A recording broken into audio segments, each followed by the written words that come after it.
अपनी भूमिका निभाने का काम किया है। आप सभी लोगों से आग्रह और निवेदन यही है कि जहां मैंने पहुंचाया था, अब इससे आगे ले जाने की जिन लोगों की जिम्मेवारी जनता ने दिया है, वो लोग उस जिम्मेवारी को पूरा करने का काम करेंगे, ऐसा मैं विश्वास करता हूं। अंत में बहुत सारा बात नहीं करते हुए सभी खिलाड़ियों को, सभी आयोजकों को शुभकामना और बधाई देता हूं, और खास करके जो डंडई प्रीमियर लीग आयोजन करने वाले हमारे आयोजक हैं, उनका प्रशंसा करते हुए इतना ही कहना चाहूंगा कि यह डंडई प्रीमियर लीग हर साल आपके द्वारा आयोजित हो। आपका बड़ा भाई भानु प्रताप शाही ठूंठा की तरह आपके पीठ पर खड़ा रहेगा और जहां जैसा जरूरत होगा आपका साथ देने का काम करेगा। यह आयोजक भाइयों से मैं विश्वास पूर्वक उनको कहना चाहता हूं, और यह खेल की प्रतिभा को आप आगे बढ़ाएं, हमारे यहाँ के खिलाड़ियों को आगे बढ़ाएं। अंत में पुनः आप सभी लोगों को नव वर्ष की शुभकामना बधाई देते हुए, यह भव्य खेल के आयोजन के लिए बधाई और शुभकामना देते हुए, खिलाड़ियों के उज्जवल भविष्य का शुभकामना और बधाई देते हुए मैं अपनी वाणी को यही विराम देता हूँ। भारत माता की, भारत माता की, वंदे वंदे वंदे। बहुत धन्यवाद।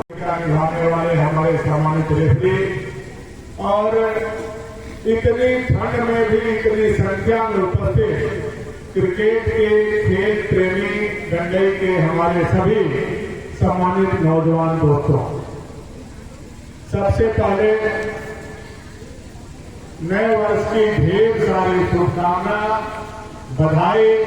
मां भगवती, मां दुर्गा आप लोगों को स्वस्थ रखे, आप लोगों को मस्त रखे, और देश में आप अपना नाम उज्जवल कर सके, इसके लिए मैं देवी दुर्गा से आप लोगों की तरफ से मैं प्रार्थना करता हूं।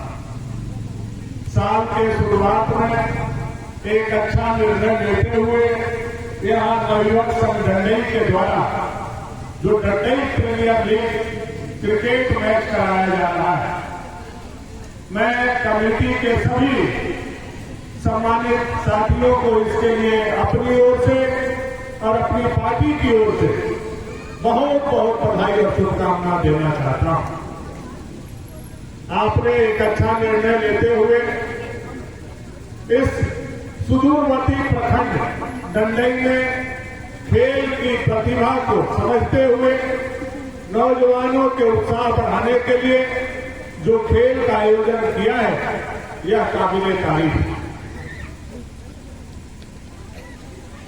आज डंडई हमारा खेल के मामले में आगे कैसे बढ़े, इसका चिंता आप लोगों ने किया है, और ये ऐसे ही छोटे छोटे खेल का आयोजन करके हमारे क्षेत्र में छुपे हुए गुजरी के लाल खिलाड़ियों को निकालने का जो प्रयास आप लोगों के द्वारा हो रहा है, मैं इसके लिए भी आप लोगों को बहुत बहुत साधुवाद और बधाई देना चाहता हूं। यह निर्णय आप लोगों ने बहुत अच्छा किया है कि हमारे क्षेत्र के छुपे हुए प्रतिभावान खिलाड़ियों को निकाल करके कैसे उनको आगे बढ़ाया जाए, यह आप लोगों की कोशिश जरूर एक दिन कामयाब होगी।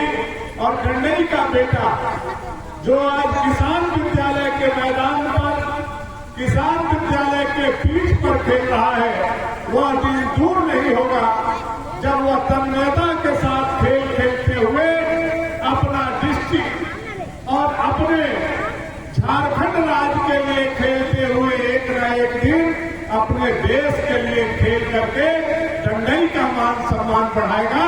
वह दिन हम लोगों के लिए और ज्यादा गौरव का दिन होगा। इसके लिए उन सभी खिलाड़ियों को मैं शुभकामना और बधाई देना चाहता हूं।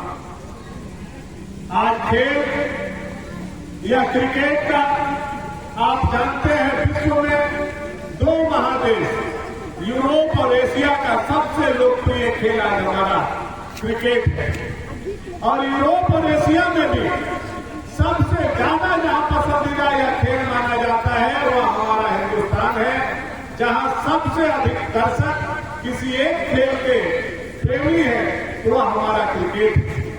आप लोगों ने ऐसे खेल का आयोजन करके अपने देश के मान सम्मान भी बढ़ाने का काम किया है। हम लोगों के देश के यशस्वी प्रधानमंत्री नरेंद्र भाई मोदी जी ने वर्ष 2017 में खेलो इंडिया कार्यक्रम प्रारंभ किया था। आप लोगों को याद है और वह दिन भी याद होगा जब झारखंड में आपकी सरकार थी तो खेलो इंडिया के माध्यम से गांव-गांव, कस्बा-कस्बा तक खेल हुआ करता था। आज प्रत्येक पंचायत के लिए भारत सरकार के द्वारा 2.5 लाख रुपया राज्य सरकार को खेलो इंडिया के माध्यम से आता है। लेकिन दुर्भाग्य इस बात का है कि पिछले 5 साल से खेलो इंडिया का पैसा राज्य के अधिकारी और राज्य के मंत्री खा जा रहे हैं। वह डंडई के गांव के जनता के पास नहीं पहुंच पा रहा है, जिसके माध्यम से हमारा खेल का प्रतिभा क्षीण होते जा रहा है। मैं राज्य सरकार से भी आग्रह और निवेदन पूर्वक कहना चाहूंगा कि आपको दोबारा मैंडेट मिला है, जनता ने दोबारा आपको कुर्सी देने का काम किया है। कम से कम वृद्धा पेंशन तो आप खा रहे हो, विधवा पेंशन तो 5 महीना से खा रहे हो, लेकिन इन खिलाड़ी का पैसा मत खाओ, इनका पैसा गांव में भेजो ताकि हमारे खिलाड़ी हमारे खेल की प्रतिभा को आगे बढ़ा सके। यह राज्य सरकार से मैं आग्रह करना चाहता हूं। हमारे यहाँ 1-2 बात मेरे मन में भी इतना काम करने के बाद भी डंडई के लिए 30 है और सपना था जिस पर मैं काम कर रहा था। मैं रविंदर भाई जी को और डॉक्टर साहब को और सभी आयोजक को यह बताना चाहता हूँ, जानकारी देना चाहता हूँ। मीडिया के लोग होंगे उनको भी जानकारी देना चाहता हूँ। मैंने डंडई में खेल के प्रतिभा को आगे बढ़ाने के लिए 3 खेल स्टेडियम के लिए प्रस्ताव राज्य सरकार को भेजने का काम किया था।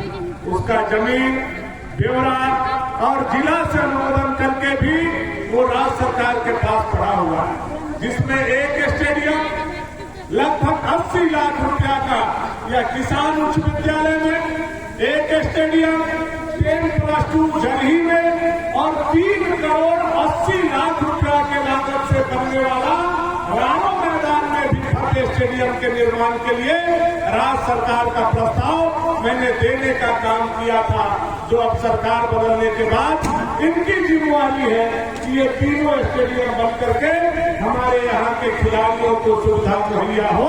यह वर्तमान सरकार और वर्तमान प्रतिनिधि के ऊपर जिम्मेवारी है। मैं उन लोगों से भी आग्रह करूंगा कि जो डंडई में हम डिग्री कॉलेज की स्थापना के लिए मुहिम बढ़ाए थे, जिस डंडई में हम 3 स्टेडियम का प्रस्ताव आगे बढ़ाए थे, यहाँ के वर्तमान चुने हुए प्रतिनिधि और वर्तमान